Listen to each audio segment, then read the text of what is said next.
கிறிஸ்துவுக்குள் பிரியமானவர்களே, என் அன்பு சகோதர சகோதரிகளே, ஆண்டவர் நாமத்திற்கு ஸ்தோத்திரம். தினம் ஒரு ஜப வழியாக பேசிக்கொண்டிருப்பது உங்கள் அன்பு சகோதரன் பிரபு. எப்படிங்க இருக்கீங்க? இன்றைய நாள் எப்படிங்க போச்சு? உங்களுக்கு மகிழ்ச்சியாக இருந்தீங்களா? எப்போவுமே சந்தோஷமாக இருங்க. ஆமீன். அன்பு சகோதர சகோதரிகளே, நம் ஆண்டவராகிய இயேசு கிறிஸ்து நம் வாழ்க்கைக்கு வெளிச்சமாக இருக்கின்றார். நீதிமானுக்காக வெளிச்சமும் செம்மையான இருதயத்திற்காக மகிழ்ச்சியும் விதைக்கப்பட்டிருக்கின்றது. சங்கீதம் 97 அதிகாரம் இறை திருவசனம் 11 சொல்லக்கூடிய அழகான வார்த்தைங்க. வெற்றிகரமான புதிய ஆசீர்வாதத்தை நாம் பெற்றுக்கொள்ள போகின்றோம். முக்கியமான வார்த்தை இதுதான். வெற்றிகரமாக புதிய ஆசீர்வாதத்தை நாம் பெற்றுக்கொள்ள போகின்றோம். நிச்சயமாய் இன்னைக்கு ஒளியின் பாதை நோக்கி நம்ம பயணிக்க போகிறோம். இருள் சூழப்பட்ட ஒரு வாழ்க்கை, ஒரு பயத்தோடவே போன ஒரு வாழ்க்கை. என்ன ஆக போதுன்னு தெரியல. கேள்விக்குறி மட்டும்தான் என் வாழ்க்கை. பதில் தெரியல. என் பதிலை நான் எப்படி சொல்கிறதும் புரியல. கேள்வி மேலே கேள்வி கேட்குறாங்களே தவிர அதற்கான பதில் என்னால் சொல்ல முடியல பிரதர். ரொம்பவே கஷ்டமாக இருக்குது. கலங்கி போயிருக்கா. எவ்வளோ உறவுகள், எவ்வளோ நண்பர்கள் என் வாழ்க்கையில். ஆனால் இப்போது யாருமே இல்லை. இருந்தாங்க ஒரு காலகட்டத்தில். இப்போ எனக்குன்னு ஒரு உதவி, எனக்குன்னு ஒரு விஷயம் வேணும் அப்படின்னா நான் யாருக்கிட்ட போய் நிற்பேன்? ஆனால் நான் அப்படி இல்லை. எல்லாருக்காகவும் நான் இறங்கி என்ன விஷயம் பண்ணணுமோ நானும் அப்படி இப்படி பண்ணேன் பிரதர். ஆனால் இன்றைக்கி எனக்கு உதவி பண்ணோம் அப்படின்னாலும் யோசிக்கிறாங்கல்ல. நம்ம ஆண்டவராகிய இயேசு கிறிஸ்து, நீ பண்ணதை பற்றி யோசிக்காத, உனக்கு யாரும் பண்ண நினச்சி நீ வருந்தாத, நான் இருக்கேன், நான் பார்த்துக்கிறேன் உன்னை, கலங்காத. நீங்கள் சோர்ந்து போக நேரத்தில் கூட நம்ம ஆண்டவராகிய இயேசு கிறிஸ்து, நான் உன்னோடு கூட இருக்கின்றேன்.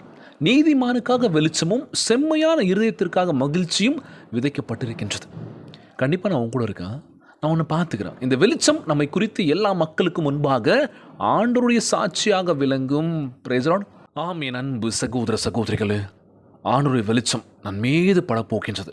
நம் மீது மட்டும் இல்லை, நம் குடும்பத்தின் மீது ஒவ்வொருத்தர் மீதும் படப்போக்கின்றது. நீங்கள் எவ்வளோ பிரச்சனை இருந்தாலும் சரி, கடன் சுமையினால் இருந்தாலும் சரி, நோய் நொடியினால் அவசரப்பட்டிருந்தாலும் சரி, நிச்சயமாய் உங்களுக்கு விடுதலையான ஒரு வாழ்க்கை கொடுக்க போக்கின்றார். ஆண்டவருடைய ஒளி நம்ம வேலை பட்டுச்சுன்னா நம்ம வாழ்க்கை பிரகாசமாக இருக்க போகுதுங்க. நீங்கள் எங்கெல்லாம் அவமானப்பட்டீங்களோ, எங்கெல்லாம் தலை குனிஞ்சிங்களோ, எங்கெல்லாம் உங்களை அவமானப்படுத்தினாங்களோ, யாரெல்லாம் அசிங்கப்படுத்தினாங்களோ, அங்கெல்லாம் நம்ம ஆண்டவராகிய இயேசு கிறிஸ்து உங்களை உயர்த்த போக்கின்றார். பதிலுக்கு பதில் நம்ம பண்ணணும்னு நினைக்கணுமா? இல்லை, அவங்க பண்ணிட்டாங்களே, ஆண்டவரே நீங்கள் பார்த்துக்கோங்க. ஜபத்தின் மூலமாக ஒப்பு கொடுங்க. அவ்வளோதாங்க நம்ம பண்ணக்கூடிய விஷயம். இதுதான் பிரதர். நான் எவ்வளோ தான் அமைதியாக போகிறது, என்னால் அமைதியாகவே போக முடியல. ரொம்பவே பிரச்சனை பண்ணிகிட்ருக்காங்க, ரொம்பவே என்னை சீண்டி பார்க்கணுன்னு நினைக்கிறாங்க, என் வாயை பிடுங்கணும்னு நினைக்கிறாங்க. நானும் எவ்வளோ பொறுமையாக போய்ட்றேன் பிரதர். கொஞ்சம் இல்லைன்னு வச்சுக்கோங்களேன், அவள் தான் நானாகவே இருக்க மாட்டேன். கோபத்தை கண்ட்ரோல் பண்ணணும்னு நினைக்கிறோம் நம்ம. ஆனால் இன்றைக்கி கோவப்படுறதுனால எவ்வளோ பிரச்சனைகள்லாம். ஒரு 5 நிமிஷம், ஏன் அந்த 2 நிமிஷம் நம்ம பொறுமையாக இருந்திருந்தா எவ்வளோ பெரிய பிரச்சனை வந்திருக்குமா? முடிஞ்சதுக்கப்புறம் நம்ம யோசிப்போம்ல. ஸோ அப்போவே நம்ம அமைதியை நம்ம கடைப்பிடிச்சோம் அப்படின்னா எவ்வளோ பெரிய பிரச்சனையில் கொண்டு போய் விட்டுருக்காதுல. ஆனால் நம்ம இப்போ யோசிக்கிற விஷயம் என்ன அப்படின்னா, எல்லாம் முடிஞ்சதுக்கப்புறம் யோசிக்கிறோம். ஆமாவா இல்லையா? என்ன பண்ணுறோம், ஏது பண்ணுறோம், நிதானமாக யோசிங்க. எடுத்தோன்னு கவுத்தோன்றதை பண்ணாதீங்க வாழ்க்கையில். நம்ம ஆண்டவராகிய இயேசு கிறிஸ்து ஜபத்தின் வாயிலாக அவருக்கு முன்பாக ஜெபிச்சுட்டு நீங்கள் பண்ணுற விஷயம் எல்லாமே வெற்றி தாங்க. காரணம் என்னென்னா, நீங்கள் உண்மையாக இருக்கீங்க, முழு மனதோடு ஜெபிக்கிறீங்க. முழுமையான விசுவாசம் நம்ம இருந்தோம் அப்படின்னா நிச்சயமாக நம்ம ஆண்டவராகிய இயேசு கிறிஸ்து நம் வாழ்க்கையை உயர்த்த போகின்றார். மகளே கலங்காத, நான் இருக்கேன், நான் உன்னை விட்டு விலகுவதும் இல்லை, உன்னை கைவிடுவதும் இல்லை என்று வாக்கு கொடுத்திருக்கின்றார். Praise Lord. தைரியமாக இருங்க. ஒவ்வொரு குழந்தை செல்வங்களுக்காக நம்ம ஜெபிச்சுக்கலாம், ஒவ்வொரு குடும்ப உறவுகளுக்காக நம்ம ஜெபிச்சுக்கலாம். ஜப விண்ணப்பங்கள் எல்லாருக்கும் இருக்குங்க. முக்கியமாக இன்றைய நாள் ஜபம் பார்த்தீங்கன்னா, சிறைச்சாலையில் இருக்காங்களே, தவறுகள் பண்ணணும்னு நினைக்கல, அவங்க தப்பு பண்ணி சொல்லி அந்த தப்பு பண்ணல, சந்தர்ப்ப சூழ்நிலை என்ன பண்ணுறதுன்னு சொல்லி தெரியாமல் பண்ணிவிட்டு இன்றைக்கி சிறைச்சாலையில் கொடுமையான ஒரு வாழ்க்கை வாழ்ந்துட்டுருக்காங்களோ, அவங்களுக்கு மன மாற்றத்தை கொடுத்து சீக்கிரமாக சிறைச்சாலை விட்டு வெளியில் வந்து புதிய ஒரு வாழ்க்கையை குடும்பத்தோடு வாழணும்னு சொல்லி ஜெபிச்சிக்கலாமா? ஒவ்வொருக்காக நம்ம ஜெபிக்கக்கூடிய நேரம் இது. இன்றைய நாள் ஜெபம். ஜபத்திற்குள்ளாக பயணிப்போமா? எங்களை மிகவும் அதிகமாய் நேசிக்கின்ற அன்புள்ள ஆண்டவராகிய இயேசுவே, இன்றைய நாள் வாக்குறுதி வசனத்திற்காக நன்றி ராஜா.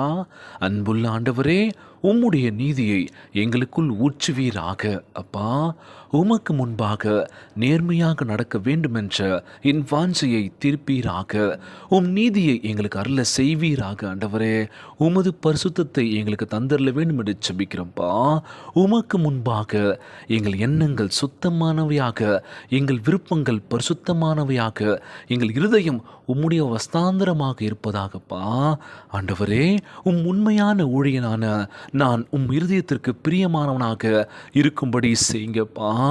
எங்கள் வாழ்க்கை உமக்கு கிருபைக்கு சாட்சியாக விளங்க வேண்டும் என்று கேட்கிறோம்ப்பா. பரிசுத்த ஆவியானவரே, வெளிச்சத்தை பூமியின் ராஜாக்களுக்கும் எங்களை சுற்றினும் இருப்பவருக்கும் கண்டு மெய்யாகவே இவர் தேவனுடைய ஊழியர் என்று சாட்சியிடும்படி உம்முடைய சமூகத்தில் எங்களை நிரப்ப வேண்டும் என்று ஜெபிக்கிறோம்ப்பா. அநேகருக்கு நீர் ஆசீர்வாதத்தை கொடுக்க வேண்டும் என்று கேட்கிறான். ஆண்டவரே, மகிழ்ச்சி எங்களுக்குள் புகுத்துவீராக. எங்கள் நீதியை அது காத்து நாங்கள் நேர்மையாக விளங்கும்படி செய்ய வேண்டும் என்று கேட்கிறோம்ப்பா. ஆண்டவரே, உம்முடைய பலத்தினால் மாத்திரமல்ல, நாங்கள் நீதிமானாக நீதியான பெண்ணாக விளங்க வேண்டும் என்று கேட்கிற ஆண்டவரே, உம்முடைய மகிழ்ச்சியை எங்கள் பலனும் கீதமும் எங்கள் நம்பிக்கையாக விளங்க வேண்டும் என்று ஜபத்தை ஏறெடுக்கின்றனப்பா. இந்த ஜபத்தை கேட்டுக்கொண்டிருக்கின்ற என் அன்பான சகோதர சகோதரிகளை நீ நிச்சயமாக ஆசீர்வதிப்பீர் நம்புகிற ஆண்டவரே. யாருக்கு எந்த கஷ்டங்கள் துன்பங்களை கொடுத்துடாதீங்க ராஜா. நோய் நொடியினால் அவதிப்பட்டு கொண்டிருக்கின்ற ஒவ்வொரு சகோதர சகோதரிகளை உமது கரங்களால் தொட்டு நோயில் அகற்றி போடுவீராக. உம்மால் கூடாத காரியம் ஒன்றும் இல்லாண்டவரே. பலப்படுத்துகின்ற கிறிஸ்துவினாலே எல்லாவற்றையும் செய்ய பலனுண்டுன்னு சொல்லியிருக்கீங்கப்பா. நிச்சயமாய் சோர்ந்து போகும் வேலையில் கூட ஆண்டவரே, நீரே எங்களுக்கு பக்க பலமாக இருந்து எங்களுக்கு ஆறுதலாக இருந்து உன்னால் முடியும் சொல்லி எங்களை தைரியப்படுத்துங்கப்பா. கலங்கின நேரத்தில் சரி, பயப்படுகின்ற தருணத்தில் சரி, நீங்கள் இருக்கீங்கன்னு ஒரு நம்பிக்கையோடு எங்கள் வாழ்க்கை பயணத்தை நாங்கள் எங்கே விட்டோமோ அங்கிருந்து தொடங்க வேண்டும் என்று கேட்குறோம்ப்பா. நாங்கள் அழுத போதெல்லாம் எங்கள் கண்ணீரை நீர் கண்டீர் ஆண்டவரே. நிச்சயமாக நாங்கள் சோர்ந்து போக மாட்டோம், கண்ணீரை வீணடிக்க மாட்டோம் ஆண்டவரே. உன் பாதத்தில் இந்த ஜபத்தை நாங்கள் ஏறெடுக்கின்றோம் அப்பா. எங்கள் ஜப விண்ணப்பத்தை நீர் நிச்சயமாக ஆசீர்வதிக்க வேண்டும் என்று கேட்குறோம்ப்பா. கலங்கி போய் நிற்கிறாங்க ஆண்டவரே. யாருமே இல்லை, எல்லாருமே கைவிட்டுட்டாங்க. தனிமையில் நிற்கும் போது தான் அந்த வலி வேதனை என்னன்னு சொல்லி உணர்றாங்க ஆண்டவரே. நிச்சயமாக யாரும் தனிமையில் இல்லை, நான் இருக்கேன்னு சொல்லி நம்ம ஆண்டவராகிய இயேசு கிறிஸ்து நம்மோடு கூட இருக்க போகின்றார். கலங்காதீங்க. இன்றைய நாள் ஜபம் இயேசுவின் விலை ஏறப்பெற்ற நாமத்தினாலே ஜெபிக்கின்றேன் நல்ல பிதாவே. ஆமேன், ஆமேன். இயேசுவுக்கே புகழ், இயேசுவுக்கே நன்றி. மரியே வாழ்க. God bless you all.